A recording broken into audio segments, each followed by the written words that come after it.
Saludos y bienvenidos al repaso de la actualidad del día en una madrugada en que damos comienzo a un puente en el que muchos disfrutarán de unos días de descanso. Y en el día de hoy la ministra española de Asuntos Exteriores, Trinidad Jiménez, restó valor a las filtraciones de cables de la diplomacia estadounidense revelados por Wikileaks, porque solo reflejan, ha dicho, impresiones subjetivas de una de las partes y animó a fortalecer a los sistemas de comunicación.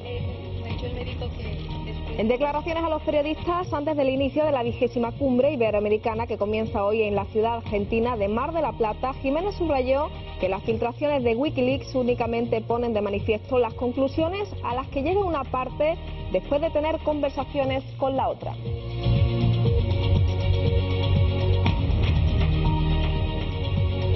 Y el Partido Popular Andaluz cree que en la región hay decenas de expedientes de regulación de empleo que pueden estar en las mismas condiciones de irregularidad que las detectadas en los ERE de la Sociedad Mixta de Mercasevilla. Así, el secretario general del Partido Popular Andaluz advierte de que el caso Mercasevilla se va a convertir en un auténtico tsunami político que se va a llevar por delante a muchos responsables del PSOE y de la Junta de Andalucía, al tiempo que ha lamentado que los andaluces cada día están más perplejos por el serial de escándalos y culebrón político en el que se ha convertido Mercasevilla.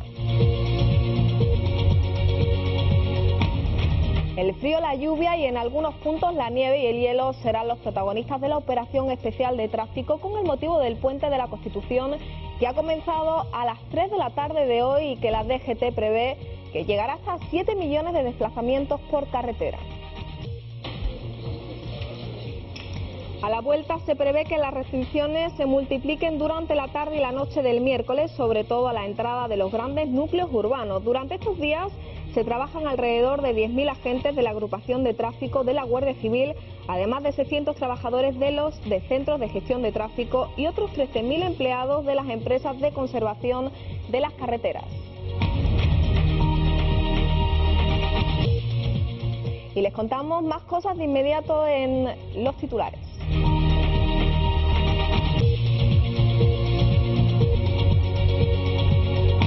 Tras el destape del caso Catis, el fraude documental en la que se expedían títulos académicos falsos, el Servicio Andaluz de Salud estudiará las bolsas de empleo.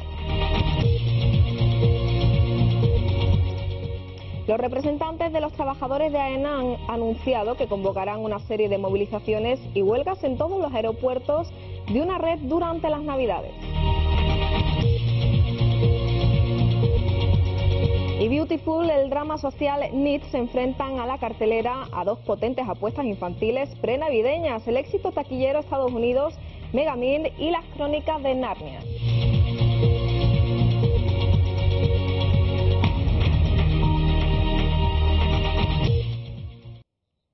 Y el secretario general de los populares andaluces se ha referido esta mañana al caso Mercasevilla. Antonio Sanz ha manifestado que cada vez ve más claro que encuentra una posible práctica habitual y generalizada. En este sentido ha anunciado que su formación va a presentar en el próximo pleno una batería de iniciativas para investigar, según el secretario, lo que el PSOE quiere tapar. El Partido Popular Andaluz cree que en la región hay decenas de expedientes de regulación de empleo que pueden estar en las mismas condiciones de irregularidades que las detectadas en los casos Mercasevilla. El secretario general del Partido Popular, Antonio Sanz, ha manifestado que cada vez ve más claro y evidente que se está ante una posible práctica habitual. Y ya no es solo una sospecha, cada día es más evidente que estamos ante una posible práctica habitual y generalizada en Andalucía de irregularidades, chanchullos y escándalos en diferentes ERES dirigidos por los consejeros de empleo Viera y Fernández. En ese sentido, la formación popular va a presentar en el próximo pleno del Parlamento una batería de iniciativas parlamentarias para, según Sanz, investigar lo que el PSOE quiere tapar. Así, el secretario general advierte de que el caso Mercasevilla se va a convertir en un auténtico tsunami político que se va a llevar por delante a muchos responsables del PSOE y de la Junta de Andalucía. Asimismo, Sanz ha lamentado que los andaluces cada día están más perplejos por el serial de escándalos y culebrón político en el que se ha convertido el caso Mercasevilla. Cada día está más perplejo ante el serial de escándalos en el que se ha convertido el caso Mercasevilla, auténtico culebrón político, y estamos convencidos que Mercasevilla se va a convertir en un auténtico tsunami político que se va a llevar por delante a muchos responsables políticos del Partido Socialista y de la Junta de Andalucía. En otro orden de cosas, el Popular ha denunciado la situación del desempleo en Andalucía, un problema que su formación llevará también al Parlamento. Asimismo, tratará la supresión de los 426 euros a parados. Por último, Sanz ha afirmado que el Partido Socialista pasará a la historia por ser el gobierno más antisocial de la democracia. Y tras el destape del caso Catis, el fraude documental en el que se expedían títulos académicos falsos, el Servicio Andaluz de Salud estudiará las bolsas de empleo. Y es que muchas de estas titulaciones falsas se marcaban en el ámbito sanitario. La Junta abrirá un expediente informativo sobre el caso. La Junta de Andalucía estudiará las bolsas de empleo del SAS tras la operación Catis de fraude documental en la expedición de títulos académicos. Muchos de los diplomas de formación del Sindicato Independiente de Trabajadores de Cádiz abarcaban especialidades del campo sanitario que computaban en los concursos y oposiciones de empleo público. La Consejería de Salud ha anunciado que estudiará la situación de las personas que están en la bolsa única del SAS y en otras instituciones del sistema sanitario andaluz. La Junta planteará a los sindicatos la posibilidad de emprender acciones preventivas mientras no se produzca el auto judicial que determine la validez legal de los títulos expedidos por el SITCA de manera fraudulenta. La Administración regional abrirá un expediente informativo sobre el caso que podría suponer la revocación de las acreditaciones oficiales concedidas a los diplomas ofertados por el sindicato en el caso en que la investigación corrobore que no existía tal formación. En cualquier caso, la Consejería de Salud ha anunciado que pondrá a disposición de las autoridades judiciales toda la información con que cuentan para esclarecer el caso y comprobar el presunto fraude. La trama de falsos títulos académicos podría afectar a miles de personas. Y nos vamos ahora hasta Cataluña. El presidente de CiU y el futuro presidente de la Generalitat, Artur Mas, ha pedido hoy al resto de partidos del arco parlamentario catalán que se abstengan en la sesión de investidura, al menos para que haya una facilidad de nombramiento. Hay un ánimo, digamos, constructivo de no entorpecer lo que tiene que ser la formación del próximo gobierno y la elección del próximo presidente y la constitución del próximo Parlamento de Cataluña. Yo soy consciente de que va a ser prácticamente imposible que yo salga elegido presidente de la Generalitat en la primera votación. Esto requiere mayoría absoluta. Si quisiéramos eso, tendríamos que negociar con algún partido en concreto y renunciar a una parte significativa quizá de nuestro programa, que ha sido un programa que ha ganado claramente en las urnas. Y yo tengo que intentar que el máximo de este programa que ha ganado en las urnas se aplique. Es lo que la gente en Cataluña desea, es por lo que ha apostado, es por lo que ha votado, por un cambio. Y esto pues nos lleva a que probablemente no habrá elección del presidente de la Generalitat en la primera votación con mayoría absoluta. Pero sí que he hecho una llamada a todas las demás formaciones políticas a que a partir de la segunda votación del presidente de la Generalitat pues que haya un clima positivo de no entorpecer la elección del presidente y de su gobierno, porque en definitiva no hay mayoría alternativa en Cataluña a este gobierno de Convergencia y Unió. Teniendo en cuenta eso, las dificultades objetivas del país, de Cataluña, y las dificultades objetivas de la institución de la Generalitat, yo estoy confiado en que las demás formaciones políticas pues no impedirán, no entorpecerán la formación del nuevo gobierno y de la elección del próximo presidente de la Generalitat. Cosa que es lo que creo que además nos pide la gente.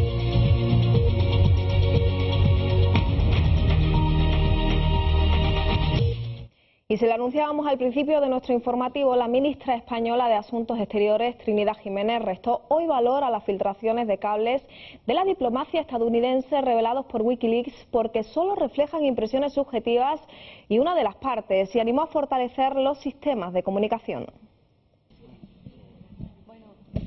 Le quiero restar ese valor extraordinario que parece que pueda tener, puesto que no son más que informaciones y revelaciones de impresiones subjetivas de una de las partes, insistió la ministra, antes de añadir: en el futuro supongo que tendremos que fortalecer los sistemas de comunicación que en España hoy día son muy sólidos.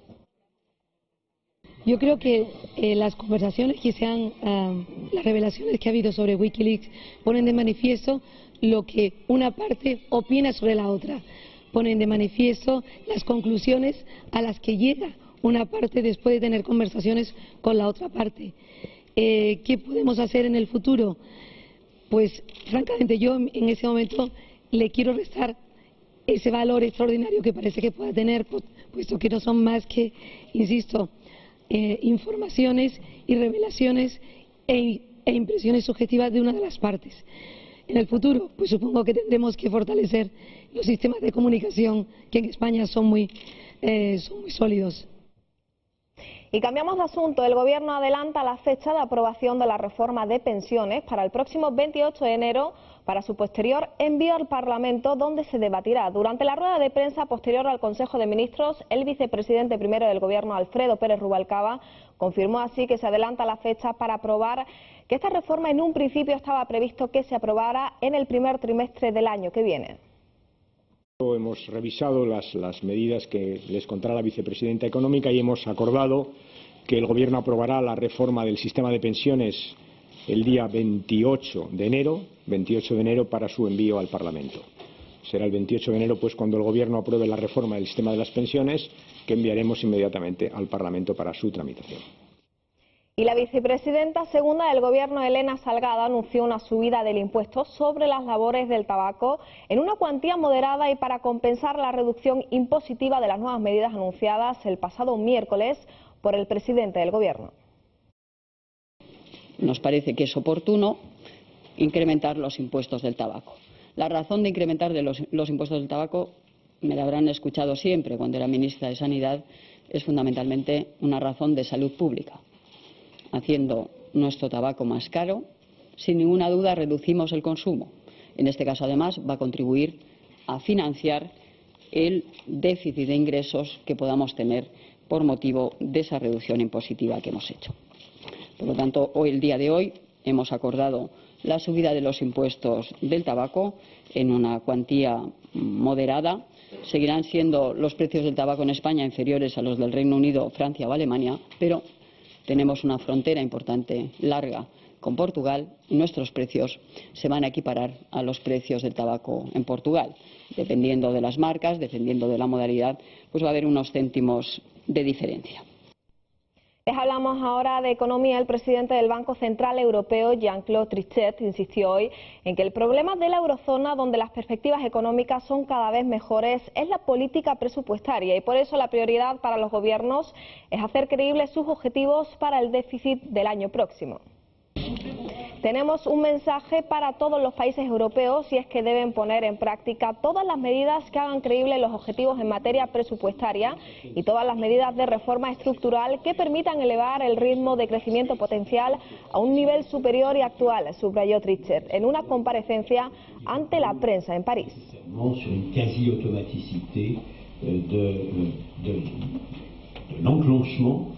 Y los representantes de los trabajadores de AENA han anunciado hoy que conservarán una serie de movilizaciones y huelgas en todos los aeropuertos de la red durante las Navidades y en contra de la privatización parcial del gestor aeroportuario y que concretarán las fechas exactamente en el próximo 9 de diciembre.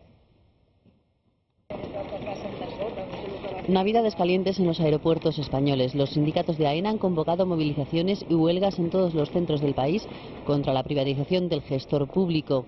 El presidente del Gobierno anunció ayer la venta del 49% de la gestión de aeropuertos de AENA y la concesión de la gestión de Barajas y el Prat. Y podría haber huelga también de pilotos, aunque todo va a depender de la cita de mañana con el Ministerio de Fomento. El objetivo de SEPLA es conseguir que Fomento y Aviación Civil cumplan cuanto antes sus compromisos, creando un marco legal claro que garantice la seguridad aérea. Nuestra intención es perjudicar lo menos posible a los usuarios, pero también somos conscientes de que estos usuarios son una parte interesada en el asunto.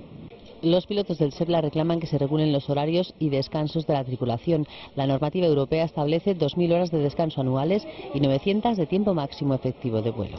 Los pilotos han dicho que intentarán evitar los paros en los días claves de Navidad.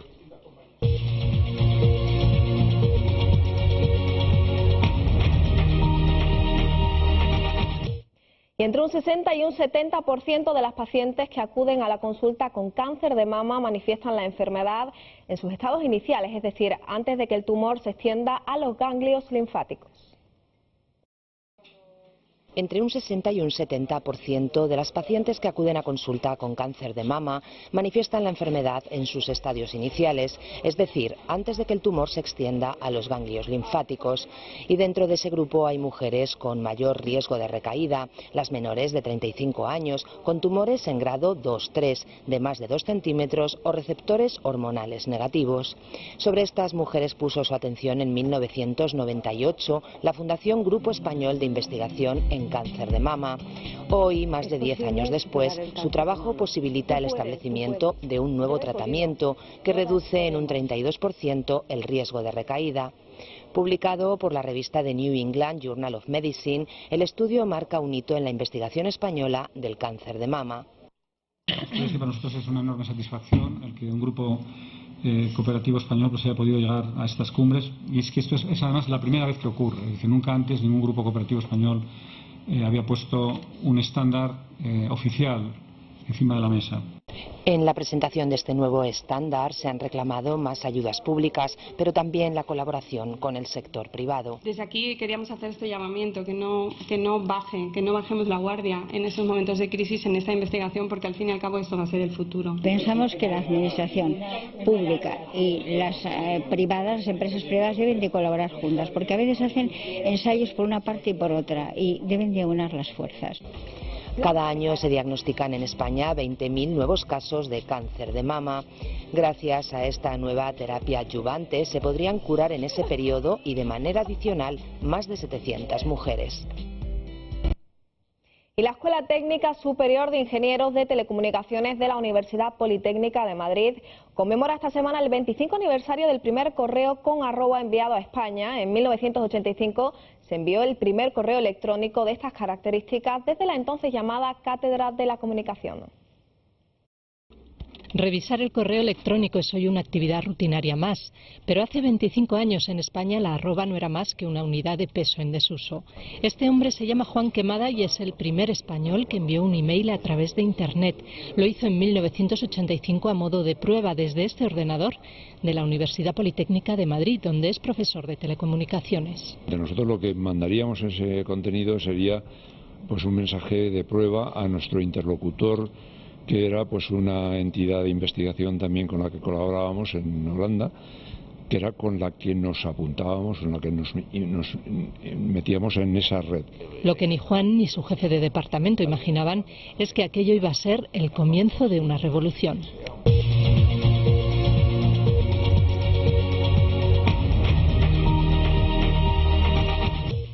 Costa de Marfil está cerrada por tierra, mar y aire tras las pasadas elecciones, mientras el gobierno mantiene el toque de queda nocturno para evitar más muertes. 8 personas perdieron la vida en las revueltas que se vivieron en la ciudad. Costa de Marfil cerrada a cal y canto. El ejército ha cerrado las fronteras terrestres, marítimas y aéreas a todo movimiento de personas y mercancías, después de la invalidación de los resultados provisionales de las elecciones que daban la victoria al líder opositor Alassane Ouattara. También se ha prohibido la emisión de radio y televisión extranjeras en el país. La tensión aumenta después de que el miércoles la Comisión Electoral Independiente anunciara los resultados que daban el 54% de los votos al líder opositor, 8 puntos por encima del actual jefe de Estado, Laurent Gbagbo. Reitero mi compromiso para formar un gobierno de unidad nacional, reuniendo todas las competencias de las diferentes fuerzas políticas del país y de la sociedad civil. El gobierno ha decretado el toque de queda nocturno para evitar altercados como los producidos la pasada noche, en los que al menos 8 personas perdieron la vida. Un contingente de unos 8.000 cascos azules trata de mantener la paz. Estos comicios, retrasados durante años por la guerra civil que estalló en 2002, vuelven a acercar a Costa de Marfil al borde del precipicio. Y en Israel, decenas de personas han muerto en un autobús incendiado en un fuego forestal. El incendio se declaraba ayer en el norte del país y debido a las temperaturas el fuego ha adquirido grandes dimensiones. Decenas de personas murieron ayer abrasadas dentro de este autobús. Hoy solo queda su esqueleto calcinado, testigo estremecedor del peor incendio forestal y el más mortífero en la historia de Israel. Las llamas han cobrado al menos 40 vidas, la mayoría en el autobús incendiado. Cerca de 3.000 hectáreas ya han sido pasto de las llamas y unas 12.000 personas han tenido que ser evacuadas, parte de ellas en la periferia sur de Haifa, la tercera ciudad del país. El incendio se declaró ayer a mediodía en varios puntos del Bosque Carmel, un parque nacional en el norte de Israel. Atizado por el viento y temperaturas de alrededor de 30 grados, el fuego ha adquirido enormes dimensiones. El gobierno israelí ha pedido ayuda internacional. Estados Unidos, Turquía, Grecia y España, entre otros países, enviarán aviones y helicópteros para luchar contra las llamas. En el autobús incendiado viajaban guardianes de prisiones que tenían por misión evacuar a los reclusos de una cárcel. La policía investiga un posible origen criminal del incendio.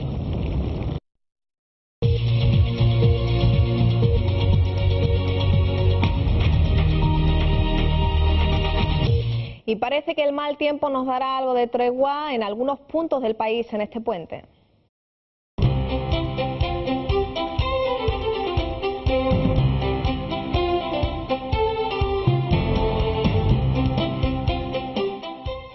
Predominio de poco nuboso al principio, con intervalos nubosos en el oeste peninsular a primeras horas, en el litoral cantábrico oriental y este de Baleares, donde cabe la posibilidad de alguna precipitación débil. A lo largo del día irá aumentando la nubosidad en la península, con probables lluvias débiles al final del extremo occidental.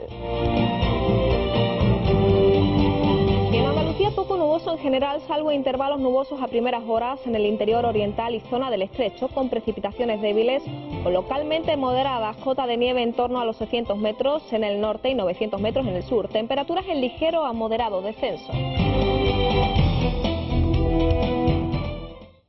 Y el Museo de Cádiz presenta una recopilación de imágenes del reconocido fotógrafo gaditano Joaquín Hernández bajo el título El reino de los orishas, rituales y peregrinaciones de santeros cubanos que reflejan la realidad y el misterio de una cultura enigmática.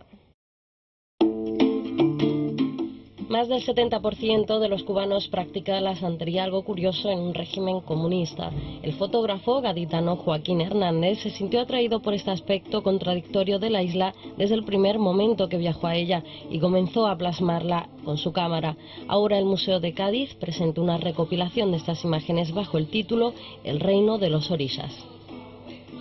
Durante varios años Kiki ha retratado caras de santeros y adeptos a esta práctica.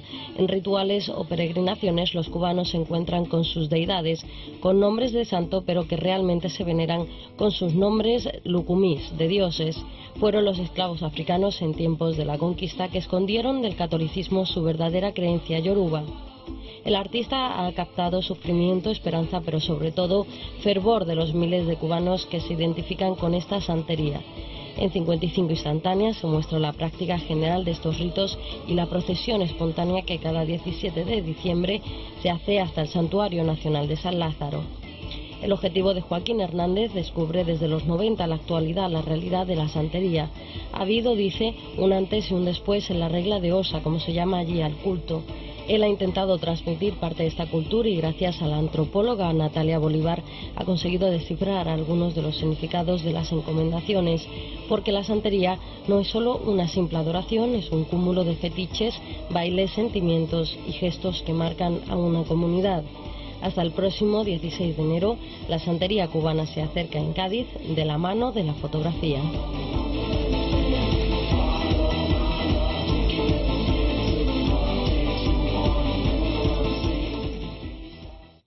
Y una emocionante presentación tenía lugar ayer en el centro de la Merced, también en la ciudad de Cádiz. La biografía de un grande y reconocido del carnaval, Antonio Martínez Ares, escrita por su amigo periodista José Manuel Caballero y presentada por su maestro del carnaval, Antonio Martín.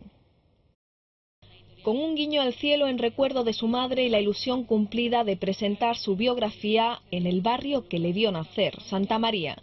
Entre lo divino y lo humano, parte de la vida y obra de Antonio Martínez Ares nacía para el público en el día de ayer. Un texto escrito por el ya reconocido periodista y escritor gaditano José Manuel Caballero tras obras como Diario Póstumo o Hablando de Carnaval. El acto fue conducido por Maite Huguet, responsable de comunicación de Absalón, la empresa editora del texto, y presentado por Antonio Martín, el eterno rival en las tablas del biografiado. Según Caballero, se trata de un libro que surge de una amistad de años nacida en la niñez. El autor, consciente de la juventud del artista, nos transmite que entre lo divino y lo humano se trata de una biografía carnavalesca que recoge los padecimientos, sufrimientos, triunfos y derrotas de una persona de carne y hueso, en muchos momentos situado por el pueblo a la altura de lo divino. En este libro se desvelan muchos enigmas de su historia carnavalesca. Se cuenta la verdad de lo ocurrido, su verdad, de lo que la gente cree saber porque alguien se lo ha contado, pero que Antonio nunca ha confesado. De lo que en su día contó, pero desde luego no tan claro como lo dice ahora. Se da respuesta a los fracasos y a los triunfos, a los abrazos y a las puñaladas, a la unidad y a la ruptura, a los amores y desamores, a su pasión por el concurso y a su marcha para siempre. Martínez Ares nos admite la sinceridad que encontraremos en este libro, ya que en él se revelan muchos pensamientos y situaciones muy personales. El autor nos habla también de esa importante reconciliación con el que denomina su maestro, Antonio Martín.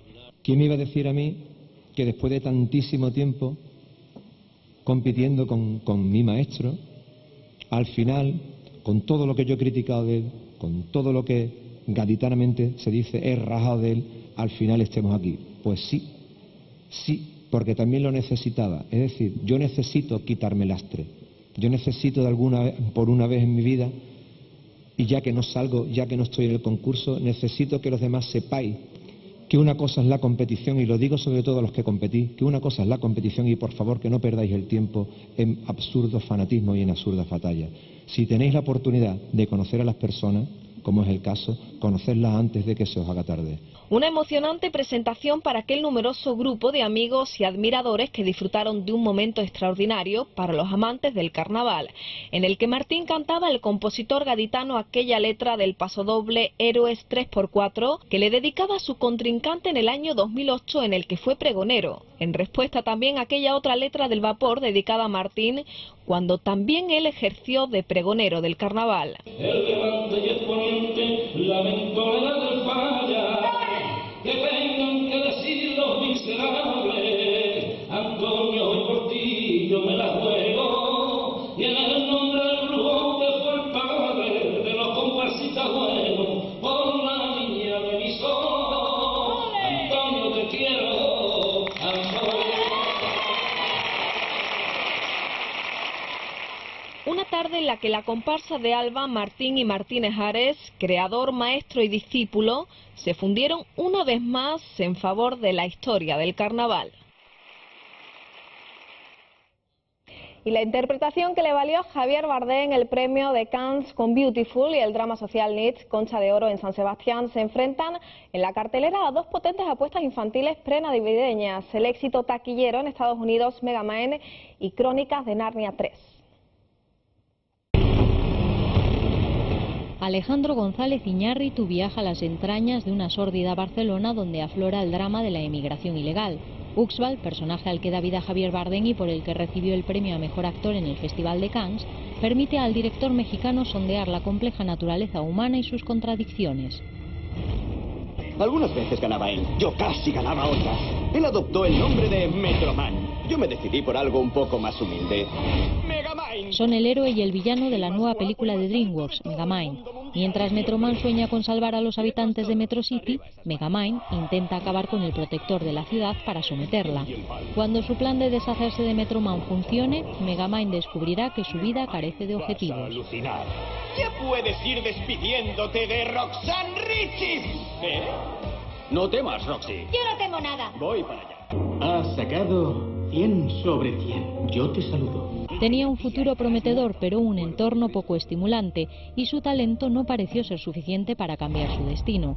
El británico Peter Mullan dirige Nets no educados y delincuentes, un retrato del paso de la juventud a la edad adulta en un conflictivo barrio del Glasgow de los años 70.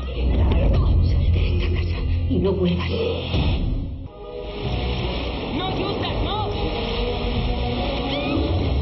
Así comienza la travesía del viajero del alba, la nueva aventura de las Crónicas de Narnia que volverá a reunir a Edmund y Lucy Pevensey con el rey Caspian y el ratón guerrero Ripichi en una nueva misión de la que depende el destino de Narnia. Seréis puestos a prueba. ¿Quieres que yo sea el primero? ¿Y el último? Mario Casas y María Valverde protagonizan el drama adolescente 3 metros sobre el cielo que dirige Fernando González Molina y que cuenta el apasionado romance de una chica bien y un rebelde sin causa. No pretenderás subir a mi moto llena de mierda. ¡No mires! Pero como eres tan creída que no tengo el más mínimo interés. ¡Canalla! Mystical traslada al espectador a un mundo lleno de magia donde conviven las luces y las sombras. Hasta allí viajará un aprendiz de mago que ha puesto en peligro al mundo al cometer un pequeño error que, sin embargo, puede tener consecuencias fatales. Ángel Alonso dirige la primera película española sin decorados reales. Debería salir de ahí, es muy peligroso. Estoy esperando a mi amo, pero creo que se perdió. Menos mal que apareció Bones, líder del clan del Can, para rescatar a Valentino. Con Bones y sus amigos, el pequeño cachorro vivirá muchas aventuras y olvidará la crueldad de su amo. Valentino y el clan del Can es una película peruana para los más pequeños. Llegaron los compinches más perrunos de la calle. Aquí no hay detalles para buscar el desayuno. What brings you to the stage for a fake orgasm contest? Because my sex life is a fracass.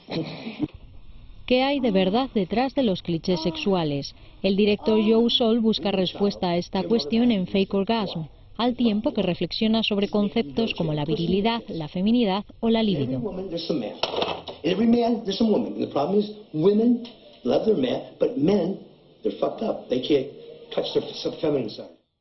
Desde luego todas ellas magníficas apuestas que te tientan para ir al cine durante este puente. Nosotros ya nos despedimos, disfruten de estos días de descanso.